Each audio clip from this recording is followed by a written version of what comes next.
Hello, I'm Meri Fatin. Welcome to Cover, where West Australian authors share background on their latest books. My guest today is Sara Foster to discuss her book, The Hidden Hours. Welcome, Sara. Thank you. Now, before we talk specifically about The Hidden Hours, I want to ask you about writing in this genre, the crime thriller, the psychological thriller, because this is your fifth. And I'd love to know what you've learned over the time of writing these books about how to truly sustain that suspense through books. I think it's got easier as I've got along to pick out what I need to do when I'm plotting, for sure. So with Come Back to Me, it took 4 years of me wafting about trying to get a structure going, and then another year with my agent before she'd even send it out. Whereas this time, I'm actually writing my sixth at the moment, so already I'm looking for threads and trying to thinking to myself, you need a clear story thread going through it. Every chapter, it's what's the excitement, what's happening, and I'm very much pinning that down a lot earlier, I think. So it does get easier as you go along. And does reading in the genre help to kind of inspire strategy as a writer as well? Yeah, perhaps. I go through phases of reading crime thrillers and then I go on to other things for a little while just to help me get my head in all sorts of different areas. But I've just really enjoyed the Claire Mackintosh thrillers that are big at the moment, and certainly seeing someone doing that and having great success helps you to analyse and think, okay, how's she doing that? What could I add into my books that might add a bit more flavour? And so all those things help push things into my books as well. I know that your characters inhabit your mind for a long time, often before they actually make it to the page. Tell me about what that's like, how long a character can inhabit your brain before it makes it into a book. So I've had characters in my mind, I've had some particular characters in my mind for at least 8 years now that still haven't made it out onto the page. And the funny thing about that is that I know they will. They're fully formed characters who talk to me all the time, and I get extra bits of their story all the time. So, and I have been very lucky so far that I've always had new books like that churning through my mind. So I dread the day where I come to the point and think, I'm done, I'm finished. What am I going to do now? Where are you guys? Yeah. So it's just for me a matter of which one's coming next at the moment, which is great. And hoping that as I start to write, they do develop fully. I haven't had it so far that I've had those characters churning in my mind and then as I've started to write, it's gone wrong. That hasn't happened to me yet. So luckily, I think what that process does for me is to establish them first. So by the time I come to write, they've normally been in my mind for at least 6 months to a year. And I already know them quite well, so I don't have to do that searching at the beginning and trying to make it work. If it's stayed with me, I think I'm quite confident that it will work. Yeah.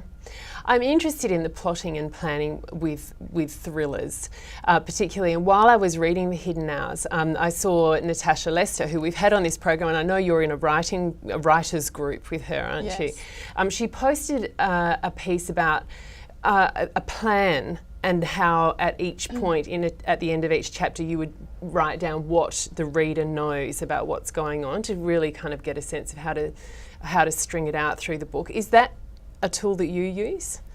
Yeah, I have done it that way. And what I do normally is a process which is more like reverse plotting. So I write and write and write until I run out of steam. And then at that point, I go back and analyse what I've written. And it can be quite basic charts. So I normally have a grid in Word, and I have chapters down the side with just the details, the number, whose voice it's in. In the middle, I'll have what's going on, and on the right-hand side, I'll have all my questions, my information, all the things that I need to tell me whether it's working or not. And I'll look at that for as long as I need to figure out if it's balanced. And then as soon as I feel confident in that, I tend to set off again. So I've never completed one of those plans, which is annoying. The perfectionist in me wants to go back and finish them and have them decorated. But yeah, it doesn't need completing. It's a tool just to push you forward into the next stage. And your methodology comes also from your background as a book editor, doesn't it? Yes. Because you end up with this very polished first draft. Tell me a little bit more about why that happens. Yeah, so the editor in me must be well established. So I find it very hard to leave chapters for too long. So what I tend to do is I'll write chapter 1 and I'll edit that and polish it a bit, and then when I feel fairly comfortable with that, I'll go on to chapter 2. But when I finish chapter 2, I go back and read the whole thing again. So chapter 1 gets another little edit at that point. And I've described it lots of times like building blocks. So I tend to think that chapter 1 is my first foundation, the one that's going at the bottom, and that has to hold all the way through. Yeah. And so if I start adding things on it and it starts to look shaky or it twists or something happens, I need to make sure that is steady. Can you give me an example of that? Because I find it so hard to conceptualise that it could that chapter 1 could not end up being completely ditched by some writers. Well, that's never happened to me, so that's really interesting, isn't it? I think it's because I come into the book quite with it well formed in my mind already. So I have such a definite start and finish that the only thing that's happened to me was when I wrote Come Back to Me, the very first thing I wrote for it was the prologue, and I loved it. I thought it was one of the best bits of writing I'd ever done at that stage. And when we got to editing stage, the first thing the editor did was put a big red line through the prologue, so we don't need that anymore. And that was very confronting for me. But I realised that it had become almost superfluous because I'd repeated it in other ways. So that happened. Yeah. But often, chapter 1 is so grounded that I haven't had that experience of having to shift things about. I'm normally very clear on the start and the finish, and it's that big middle section that I need to work on. So really when you talk about making edits on chapter 1, and then subsequently as you go through, you're going back all the way back to chapter 1 and reading all the way through up to that point, is really quite minor tweaking, obviously. Yes, probably, yes. And I don't know whether I'd recommend this as a style even. It's just something that helps me to feel confident that I'm polishing the draft all the way along and that I'm still happy with the story as it is so far. And I think the bonus of it is that by the end of the book, the last quarter comes out so quickly and so well because I have got quite a polished first draft, so I don't have that. Some people race through their first draft and they have a very rough outline that then they shape and shape and shape, whereas I'm shaping all the way along. So I find that last section really joyful to write often because I know I'm there by that point. Yeah. So, and then I can pretty much finish that and hand it in the next week for agents to start looking at, publishers. So that's good. And your editors must love you then, if that's what you're delivering to them. I do get told that I hand in a very polished first draft, extraordinary. And so because I now need to meet deadlines, I've been encouraged not to polish it so much, which is quite interesting. I don't know how I will find that. I don't know whether that's something I'll be able to do or whether you're attempting that in book 6. I may do. It depends. So I have a time frame worked out as to how I need to go to complete it, and if I have enough time, I'll still go back because to me it's part of the process. But if the time gets tight, it would be interesting to try it the other way around. Yeah. Yeah. Let's talk specifically about the hidden hours now. Without giving anything away, what can you tell us about the plot? Okay, so The Hidden Hours is the story of a young girl called Eleanor, and she goes to London to try and begin a new life in her early 20s after having a very traumatic childhood in outback Western Australia. So she goes to live with her aunt and uncle, and she starts work in her aunt's publishing house. And when she's only been there for a few weeks, she goes to the Christmas party and meets the marketing director, who's called Arabella Lane. And the next day, she turns up at work hungover to find out that Arabella has been found dead in the River Thames. And things unravel from there, as Eleanor was one of the last people to see her. So she's slowly drawn into not only what happened to Arabella, but also back into her own traumatic experiences in childhood as she tries to confront what's going on now and what happened back then at the same time. Eleanor, as you say, had this traumatic childhood, and we do go back to that, and we start to understand that quite clearly. What was it like for you writing the trauma of her childhood? Yeah, it's hard writing traumatic scenes. I tend to put them off. I tend to find that I am writing around them, and I have to give myself a bit of a talking to before I go into them, and I have to do that at a point where I can get lost in it. You know, it's no good writing that particular scene on a day where the kids are in the background, or I have to stop and start it. I need to really focus on that and get it right, and it's hurtful. I get emotional when I write those scenes, and I try and do them justice without overplaying them. So those traumas are hard, but I feel that they are such an essential part of the story that I can't avoid them. So when you say you need to give yourself a talking to, is it because it's harder to get motivated to write those scenes? I just find it very hard to confront scenes like that. I know in Shallow Breath, my third book, there was quite a lot of confronting scenes, and some of them were around animals, and I was the same then. I would just naturally shy away from doing, because I knew it was going to be hard, and so I need to remind myself that that's part of it. Part of telling the story is confronting this myself. Yeah. So to be able to write it down, I do find that quite difficult. So then where you've got a character like that who has got this massive trauma and it is a challenge to write it, do you like that character less to write? Is it, or, you know, how would you describe the bond that you have with that character? Normally they pull at my heart a lot, because I know that not all the characters are going to have happy endings. So I think I actually feel a bit closer to them. Sometimes it's quite hard if you know the endings to write the character, to sort of step back and write the character in earlier scenes and not skew them and let them develop. So I think that just comes from a careful process of watching what you're doing and analysing it the whole time. Yeah. Well, one of the characters in this book, in The Hidden Hours, Solomon, is one that is an example of one that's inhabited your mind for a long time. What can you tell us about him and about how long he's been there for? Yeah, Solomon was a really interesting character to write because he is an old man that Eleanor comes across in her childhood. And he came to me with a lot of background detail you're never quite sure what's going to end up in the book as well when you have all this background detail. So I explored him a lot. I watched lots of old DVDs about £10 Poms and knew where he'd come from, knew the streets he'd walked in London, knew what he did when he got to Western Australia. And by the time Eleanor meets him, he's in his 80s. Yeah. And all this is gone. And not that much made it into the book, but I like to think that because you know, as a writer, you know them so well, that it fleshes them out automatically, and you are able to add little nuances in there that the reader wouldn't consciously pick up on, but subconsciously they're still there, and they help them to feel that these are fully formed people that they're meeting. Yeah. You could always write Solomon the prequel. Yeah, I could, yes. Still there.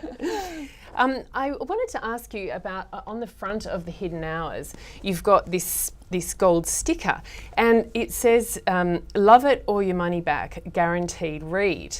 And I was interested to know from your perspective, what's the value of being awarded by the publisher a sticker like that? So when it goes into bookstores, obviously it's an added attraction.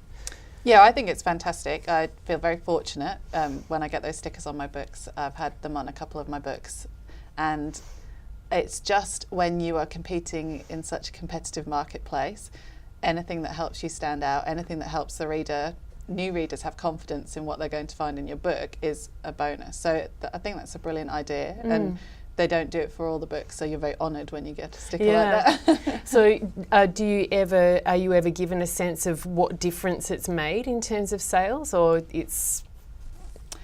No, not really. It's very hard to tell what's connecting with a reader at point of sale.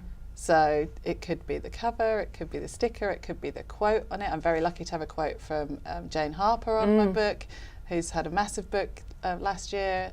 So you're never sure, but it all works together to make what I think my publishers are fantastic, and these books become little packages that look amazing, and so you hope that they all blend in together to help catch the reader's eye. Plus the attraction of it being a Sara Foster book, which, you know, being your fifth is well and truly a possibility. Yes. Now, you said you were really happy with Simon & Schuster as your publisher, but you also have self-published internationally, haven't you? I have. Tell me about the work that's involved in that, and you know, how, you know, why you've decided to do it that way. Yes, there is quite a lot of work involved in it, so it can draw you away from your main craft, which is the hard part. I find it really interesting to self-publish overseas because you're not present in those markets, so it's very hard for you to gain a foothold in the markets unless something wonderful happens, which it does from time to time. But it just helps you get a sense of the readers that are out there. It helps you take more control of your books. It's not the same as the kind of vanity publishing of old, where people think, oh, you have to pay out a lot of money and you have to it's a little bit frowned upon. There's really good opportunities for self-publishing nowadays and to get your books directly in front of readers. And I think as a writer wanting to make a career out of writing fiction, you just need to look at all these avenues of opportunity to help sell your work and to help get your work in front of readers, because you never know who's going to pick it up. And so I sold Come Back to Me very well on particularly on Amazon last year, and as a result of that, someone in America approached me, one of the biggest audio companies approached me about doing an audiobook. So now it's got an audiobook in America. Oh, amazing. And it's not even been published in print in America, but that's just off the back of them seeing the sales that were going on. And that was something I created. And so these opportunities unfold themselves when you give them a chance. So it's definitely worth doing.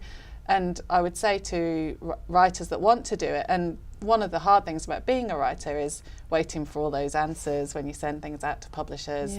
This gives you a little bit more power in the meantime to think, okay, if this doesn't work, what else could I try? And what markets might be really appropriate for my book, because there might be niche markets for some people that are really suitable that you can access really well with online forms or overseas endeavours. So it's worth looking into. And when I say self-publish, it's not paper copies that you're putting out internationally, is it? No, not at the moment. It's just ebooks that I'm working on.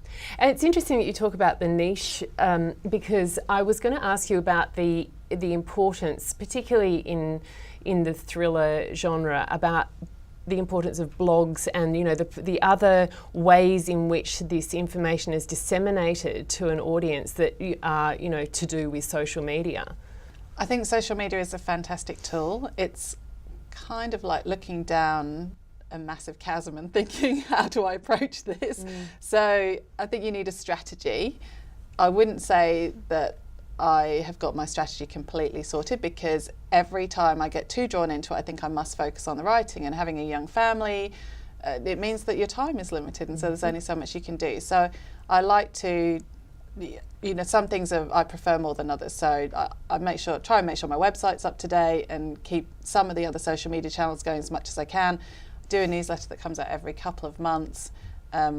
And just try and generally keep things going so I can tell people what's happening and about the books and what's going on, but not let it become too much that it cuts into the actual creativity. And do, on the other side, the bloggers and the people who are coming and making videos of you to put, to disseminate in their own way, how much of an impact do they have, do you think? I think they have tremendous impact. I think that word of mouth is key for any book. And I used to work in a publishing company in HarperCollins in the UK, and I was the assistant to the publishing director who'd been doing it for a long time. And he said that one of the exciting things about publishing was that word of mouth can't be bought, and although you can put all these things in place to try and help that happen, it's like watching a little piece of magic unfold when that word of mouth starts to really take off. And all these people that are kind enough to have you on their blogs and interview you, and they're helping those pieces fall into place. So that's all of it's invaluable. That's part of the problem. It's where do you stop, because it's all valuable. I want to go back to asking you about place, because you've written a fair bit in the UK, as in the setting has been the UK, a bit in Western Australia, including in the Hidden Hours, and then sort of more broadly internationally. And you've told me that you're inspired by the landscape. Tell me a little bit more about that. Yes, well, it didn't really occur to me when I was writing Come Back to Me that I was going to be so caught up in the landscape until I did the middle section of the book, which came to Perth, and they took, as part of that, they take a road trip across the Nullarbor, and there was only a few brief lines about that, but it sort of stayed with me writing that part. And then my second book, I'd always wanted to base it in the North Yorkshire Moors, because that's where my husband's family are from. And they've just got all these local legends that surround the place. Just amazing little things, just waystones that you find that represent all kinds of different ideas, and black dogs that can signify the death of a local, and all these crazy things that I loved putting into the story. And when I started to do that, I just found that the idea of place took off me, and I realised that setting isn't a backdrop. Setting runs through every part of every story, and that I could use it so much more powerfully than maybe I'd thought about before. And since then, it's just become an integral part of each story. I think is how to make that setting run through the characters, not just around them. It's interesting to me because I can see how having, I guess, being presenter of Cover to Cover for all of these episodes, how much pleasure it has been for me as a person from Perth reading about things that are set in familiar places to me, which is an unfamiliar experience for Perth people, I guess. And I wondered, from your assessment, do you think that international readers are as receptive to reading about, Australian settings as Australians are to reading international settings like London and New York and the places we often read about in our books? That's a really interesting question. I think that they are more receptive than publishers think they are. So I think that sometimes publishers stop too quickly at books that are set in local or alternative settings.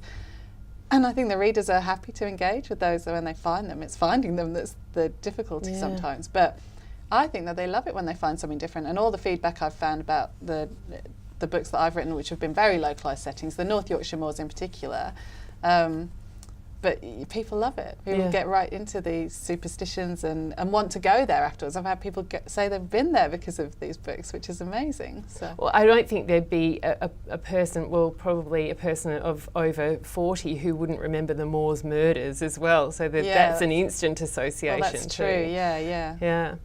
I wanted to ask you about the afterword, because you made a very strong statement in the afterword about, I guess, loneliness and despair, and you really had something to say. Firstly, what was the message, and secondly, why did you choose the afterword to deliver that message? Yeah, the afterword came to me very late in the day, actually. I think it was because I was aware that it was such a dark and troubled book in certain ways, and I was leaving the readers with some feelings of that, and I felt very strongly that I feel very strongly that we need to confront those things, that we don't hide from them, and that's really important. But I also feel that we need hope at the end of the day, and I felt that I'd been on a journey like that in the past, where I'd struggled with issues in my 20s, certainly with issues of anxiety, which have been quite severe, and I'd turned to books quite a lot during that time, fiction and non-fiction, and I'd found that they helped me more than anything, because it was like being able to have a conversation with somebody without all the trauma of having a conversation with somebody when you are not feeling particularly well in yourself. And I love recommending books. I love the idea of these book doctors that recommend books for people that need certain things at certain times. I think that's amazing. And I just wanted to encourage people to find their own way, because although everyone's told to talk in our society, I think sometimes talking makes things a bit harder, and if you can't talk, you still need somewhere to go until you can. And there's nothing greater for me than the power of books. And there's always, if you go into a library and you actually imagine that all those books are people talking to you just very quietly, waiting for you to approach them, though, not in a pushy way, not in the, you can accept what they're saying, you can have the freedom to find that out for yourself. I think that puts you in an incredibly powerful position when sometimes people feel very powerless and overwhelmed in life. So you said not necessarily a bit of a combination of fiction and non-fiction. I find that really interesting, because do you think it's necessarily stories that help people in those situations where they need guidance, or are we talking self-help books potentially as well? I'm talking both. I think it's a real shame that self-help books are so maligned, because I've read some brilliant ones and I think they're fantastic. I also think that fiction can be amazing. I recently read The Museum of Modern Love by Heather Rose. Now that's a fantastic character study, and she has some really insightful things to say about people, art, life, that I was kind of writing down and trying to remember these bits and pieces. So and those spoke to me just as much as any stuff. So I think it's just finding what speaks to you at that particular moment. If you need help with something really practical, or you need help with essentially a physical problem, like if, say, you do have a mental health issue and your anxiety is manifesting as nervous conditions, well, then you need help physically as well. So that's not necessarily a novel, but there's a spiritual element as well to these problems, and novels perform on that level in every way, as do some self-help books. It's about finding a nugget and then being able to go away and ponder on it potentially as well. Now, you are also working towards a PhD on dystopian fiction and mothers and daughters. Yes. And I think that's particularly interesting in terms of your WA book recommendation from Meg McKinley, her book A Single Stone, which we talked about, I think, 2 Christmases ago on Cover to Cover. Why have you recommended this book? What do you love about it? I love the world that she created, basically. It's amazing when you pick up a dystopian fiction style novel and they've created a completely original world. That's partly what I love about the genre, is that people who write in this genre can let their imagination go wild. Not only that, her world is a very isolated world, and I thought that she brought out beautifully the themes of mothers and daughters, of freedom, of young people trying to discover their place in the world, of searching for the truth when you feel like it might not be around you in quite the form that you thought it was. So I love all her themes in there, and as well her writing is beautiful. So. Is it a path you might see yourself going down at some point? Writing dystopian fiction? Well, part of my PhD is to come up with this dystopian fiction novel, and it is brewing. So yes, I will definitely be going down that path, as long as I can make it all work, because the idea of world building is quite daunting when you haven't done anything like that before, but also very exciting because you need challenges to keep your writing fresh. Well, congratulations on The Hidden Hours. I found that such an exciting read, and you absolutely put me off the scent at least twice in the book, where I was convinced I knew what was happening with certain characters. And thank you so much for joining me on Cover to Cover, Sarah. Thank you for having me. The books featured on Cover to Cover are highly recommended for book clubs because they've got plenty of good topics for discussion. There are book club notes for all the books on the program in the For Readers section of Writing WA's website. Crow Books in Perth are stockists of all the books we've talked about on the show. So just in case you're struggling to get your hands on a copy, phone Crow with your order, mention that you saw the book on Cover to Cover, and the postage will be free. Next month, Paul Hardesty will join me to talk about Reconciliation for the Dead, the 3rd instalment in his series featuring vigilante justice seeker Claymore Straker. The story is set in the lawless borderlands of Angola and South Africa, where the South African government is fighting a bloody war to destabilise its neighbours. This is a shocking and intelligent thriller that deals with topical international issues. We love receiving your feedback about Cover to Cover. If you'd like to get in touch with us, please use the email address shown on the screen. Thanks for joining me again this month, and thanks again to Sara Foster. Thank you. Enjoy reading local, and see you next month on Cover to Cover.